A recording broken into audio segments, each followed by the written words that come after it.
Manchester City has gone ahead to obviously win its match day 15 in there. They were at the Etihad and they beat Sunderland by 3-0.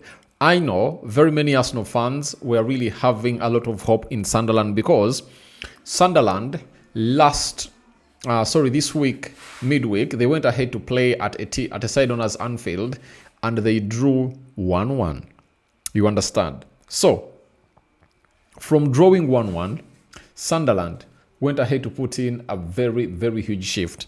And they've gone ahead to see to it that all really goes on well as not planned by them, but as planned by City. Welcome to the Rokani Media Football. How are you guys and where are you watching us from? I go by the names of Rokani David. Smash the like button, comment and share. If at all you're watching us for the very first time, endeavor to subscribe to this channel so as not to miss out on stories that we do upload in here on a daily. Rokani David is my name and hope you guys are really having fun wherever you are. And let's continue to obviously see to it that we subscribe to hit the magic number of 30,000 subscribers onto the Rokani Media Football. Now, Man City came up, and when they came up, they obviously went ahead to put out a very huge fight. And in the 31st minute, Ruben Diaz went ahead to obviously open up the score. And Jesco Vardio 4 minutes later went ahead to make it 2-0. And then Phil Foden, man in form, went ahead to obviously turn it out into a very huge defeat of 3-0. Phil Foden, I think in the previous 3 games, he has been on target. He's really one of the most informed players at the side of us, Man City in there for you. And I tell you what, you need a player of a caliber of Phil Foden to keep up what he has been doing, left, right, and center, to see to it that at least Man City has that killer instinct back again. I know Erling Haaland do have that killer instinct, but you see to it that now, even if you don't see him score, the goals are really evenly distributed. That is the hugest that you'll ever want to get from your team. Even distribution of goals coming in through from every corner in there for you. So that's the side of Man City, and they really did the needful and beat Sunderland. But Phil Foden is man in form, and he's not obviously gonna stop. He scored again. Remember the other time he scored a brace and he scored the winner. You know, he came up obviously in the midweek and went ahead and obviously scored.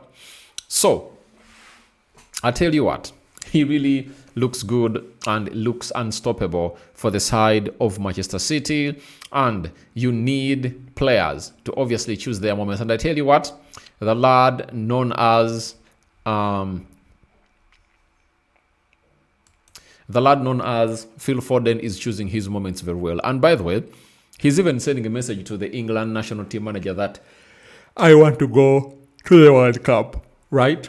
I want to go to the World Cup because this is one of the World Cups that you think that England obviously gonna be very, very close to winning it, because they've gone ahead to obviously getting a new manager that you know can obviously come up and really put in a very huge shift all together in there for you. So that is all about the side known as Man City, and I'm gonna be bringing you what their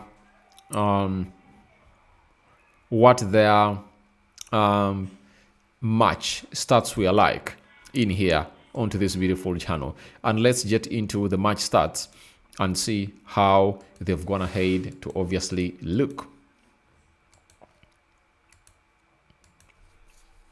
17 shots by Man City, Sunderland had 6. 8 shots on target by Man City, 1 for Sunderland. 65% ball possession by Man City, 35% ball possession by the side of Sunderland, 619 passes completed by Man City, 333 passes completed by Sunderland, 90% passing accuracy by the side of Man City, and 81% passing accuracy by the side of Sunderland. 8 fouls by Man City, 9 fouls by the side of Sunderland, 1 yellow card to either sides, Red card to the side of Sunderland in the 90th plus 6 minute. The player was really sent off. Man City never went ahead, obviously, get any red cards in there. Offsides, 0 for City, 3 for Sunderland. 6 corners to the side of Man City and 5 corners to the side of Sunderland in there for you. So that's how things panned out for the side of Man City, as they really put up a very huge shift. And that's the response you have to obviously do when a team like Arsenal is going to hate to lose. You have to win your games, and that's exactly what they've gone ahead to do. City has won their game, and we wait and see what they'll do in the upcoming fixtures in there. Now, other teams that really played: Everton 3, Nottingham 0, Sunderland 3, Man City 3, Sunderland 0, Newcastle 2, Burnley 1, Tottenham Hotspur 2, Brentford 0, then Bournemouth 0, and Chelsea 0. Liverpool is playing right now, 13 minutes played. It is still 0-0 in there for you. So that's all about a side known as that's all about a side known as Man City, and they've gone ahead to put in a very huge shift altogether. Now, that leads us to the Premier League table on how it's really looking right now, who is closing in on who, and who will do the needful to obviously show the other one that I'm the main man into this. Arsenal, 15 games played, 33 points. Man City, 15 games played, 31 points. That's what we call City closing in on Arsenal. That means Arsenal is 2 points ahead of City. Aston Villa, 15 games played. They're having 30 points after beating Arsenal by 2-1 at the Villa Park. Then Chelsea has gone ahead to obviously play 15 games, and they're having 25 points. They've gone ahead to draw today. Everton has a 5th place, 15 games played, 24 points. Crystal Palace is 6th, 14 games, 23 points. Sunderland losing to Man City, and they've gone ahead to play 15 games. They're having 23 points. Liverpool is still drawing with Leeds 0-0, and they're having 23 points. Spurs beating, what have they beaten? By 2-0. They are now at 22 points. Brighton, 14 games played, 22 points in the meaning that they'll be playing their game of football tomorrow in there for you. So that's how the table is really looking. But I tell you this, Man City, as I predicted, are really doing exactly what I really went ahead to say. They are one of those teams that you'll never rule out from winning a trophy. You understand? They've always shown how good they are, and they've gone ahead to put in a very good shift altogether. So I really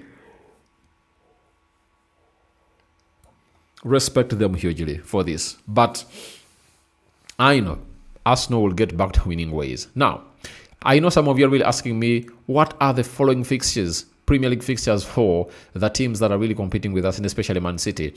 Now, on Saturday, Chelsea will host Everton. Liverpool will play Brighton at home. Burnley will play Fulham. Arsenal will host Wolverhampton Wanderers at the Emirates Stadium. I think they'll really get back to what you call the winning ways. Crystal Palace, Man City. Palace will be hosting Man City, another hard one in there. Sunderland will be hosting Newcastle. Nottingham Forest will be hosting Tottenham Hotspur.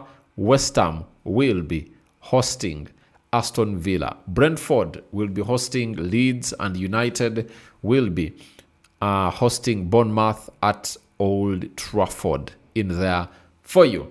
So those are the next fixtures for these respective teams, and we'll be here waiting to see what they really put out onto the preach.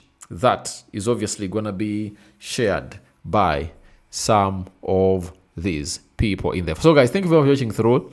Rokani David is my name, and I sign out for now. See you later, because I really had to bring it up as Man City is closing in on Arsenal. Your reactions are welcome in the comment section below, because City has gone ahead to beat Sunderland. We out. Bye-bye. for now and see you when you see me.